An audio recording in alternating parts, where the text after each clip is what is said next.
In today's video, I'm going to teach you how to cancel your Notion AI subscription. If you no longer need Notion AI or you just want to avoid future charges, the good news is that the process is usually very straightforward.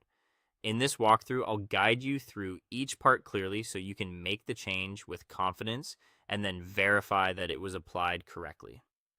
To begin, open Notion on your computer or in your web browser and sign into your account. Make sure you're using the correct workspace if you have access to more than one, because subscription settings are tied to the workspace where the AI feature was added. Taking a moment to confirm that first can help you avoid changing the wrong plan by accident. Once you're inside Notion, go to the Settings and Members area. You can usually find this in the sidebar menu. This section is where Notion keeps important workspace controls, including account, member, and payment-related settings. If you're on a team workspace, you may need the proper permissions to make billing changes, so keep that in mind if you don't see the options right away. From there, open the billing or plan settings. The wording can vary slightly depending on your account type or the version of Notion you're using. But you're looking for the section that shows your current subscription details and any active add-ons.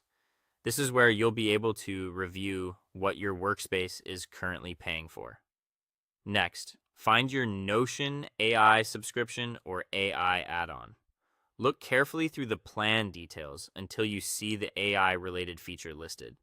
In some cases, it may appear as a separate add-on rather than part of the main workspace plan, so it's worth reading the page closely before making any changes.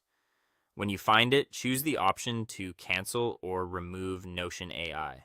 Notion may show a message explaining what will happen after cancellation, such as when access will end or whether the feature will remain active until the end of the current billing period. Read that information carefully so you understand the timing of the change. After that, confirm the cancellation when prompted. This final confirmation step is important because the change usually won't go through until you approve it. Once confirmed, give the page a moment to update. Finally, check your billing page to make sure the change was saved.